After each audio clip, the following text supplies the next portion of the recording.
У Криму знову обшуки. Окупанти о 5 ранку увірвалися до будинку кримського татарина Абдусіляма Селямєтова в селі Зарічне Сімферопольського району. Від арешту Селямєтова врятувало те, що він вже кілька років не мешкає на півострові. Як повідомив адвокат Рустем Кямілєв, у будинку був старший син Селямєтова Аділь. Він повідомив, що силовики права йому не роз'яснювали, постанову на обшук не зачитували. Один з них пояснив, що обшук відбувся через кримінальну справу, пов'язану з тероризмом. Силовиків цікавили IP-адреса Селямєтова і вміст листувань. Окупанти забрали релігійну літературу, телефон, системний блок і відеомагнітофон.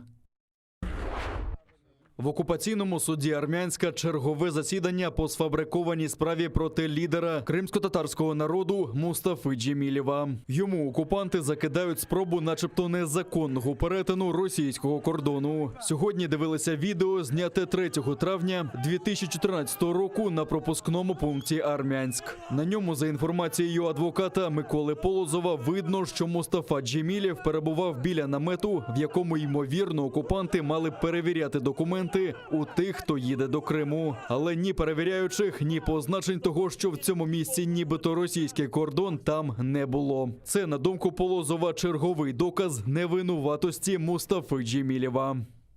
На этих видео мы видели изображение Мустафы Джемилева в нескольких эпизодах, где он находился фактически в одном месте, не предпринимал никаких действий, находился рядом с палатками, где должен был осуществляться паспортный контроль. Однако никаких представителей пограничной службы на данной местности мы не видели. Кроме того, на кадрах, ни на одном из кадров не видно каких-либо признаков наличия государственной границы поблизости, ясных видимых пограничных знаков, которые должны определять наличие государственной границы для неограниченного круга лиц.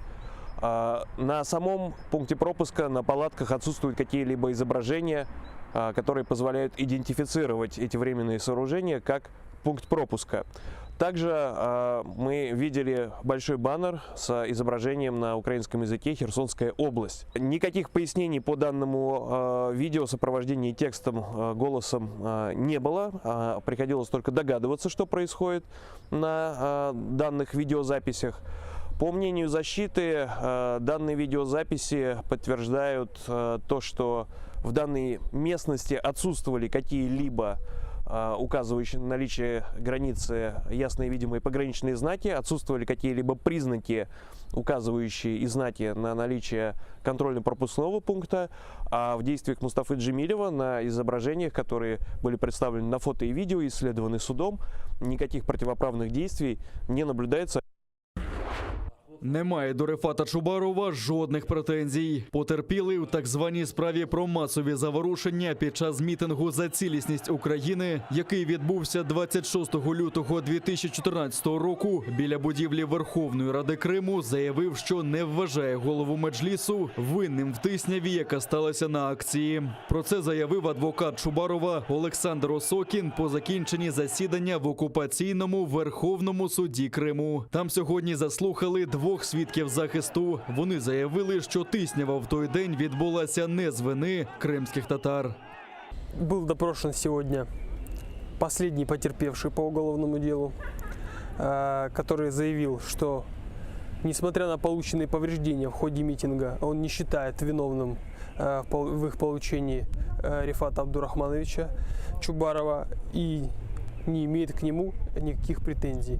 Также он не дал никаких сведений, которые могли бы как-то подтверждать тот факт, что Чубаров организовал массовые беспорядки, которые произошли в тот день.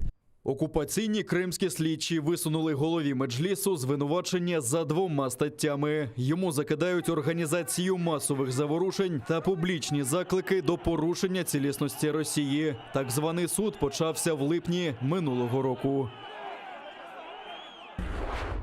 Закликав знизити напруженість і запропонував зустрітись. Президент США Джо Байден поговорив телефоном з Владіміром Путіним, висловив стурбованість скупченням російських військ на окупованих територіях України та вздовж кордону і нагадав Путіну про відповідальність за втручання Росії в президентські вибори в США. Водночас очільник Білого дому сподівається на продовження угоди про скорочення ядерної зброї. Обговорити проблемні питання домовились про особисті зустрічі в нейтральній країні.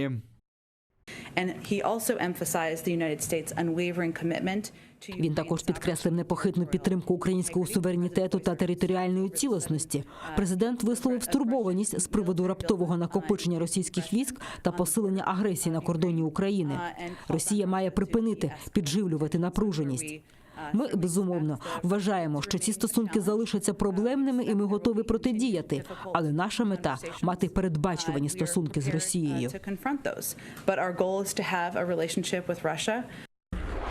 На тлі зростання російської загрози очільники закордонних відомств США та України зустрілись в Брюсселі. Держсекретар Ентоні Блінкен та міністр закордонних справ Дмитро Кулеба обговорили зближення України та НАТО. Ентоні Блінкен запевнив у непохитній підтримці Сполученими Штатами територіальної цілісності України, а міністр Кулеба заявив, що Україна захищає кордони демократичного світу.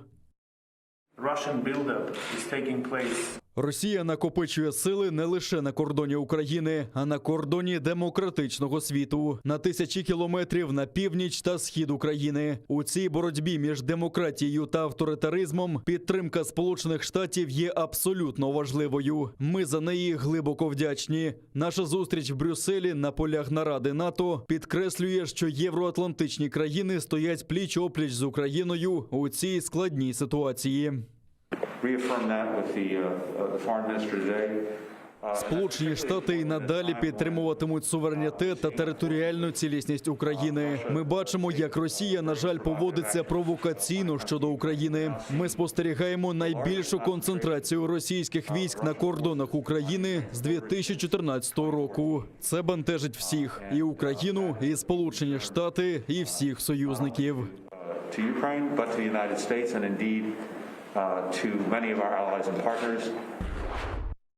Припхався настрашити. Секретар Російської Ради безпеки Ніколай Патрушев в окупованому Севастополі взявся лякати українськими диверсантами. Їх, мовляв, масово готують в спеціальних таборах по всій Україні і, звісно ж, за кошти Євросоюзу та Сполучених Штатів. Добрехався до того, що буцімто українці готують теракти на півострові, щоб посіяти міжнаціональну ворожнечу. Тому наказав спецслужбам бути пильними і подякував за минулорічні облави, завдяки чому, мовляв, вдалося запобігти 6 терактам.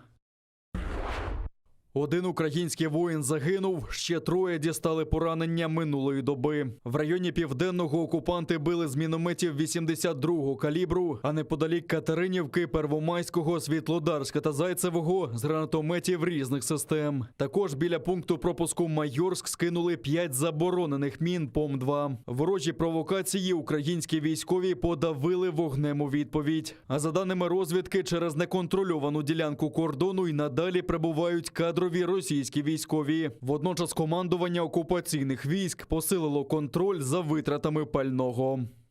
Протягом минулого тижня до з'єднань і частин 1-го та 2-го армійських корпусів прибуло близько 250 російських військовослужбовців, переважно вихідців з далекосхідних регіонів Росії. Завезено понад 2000 тонн пального. Водночас командування Збройних сил Російської Федерації підвищує контроль зберігання військового майна у частинах і підрозділах російських окупаційних військ і попереджає, що всі посадові особи, винні у недостачах завезеного з Росії майна, будуть негайно усунені з посад та притягнуті до суворої відповідальності. З середини квітня проводитимуться раптові перевірки наявності пально-мастильних матеріалів.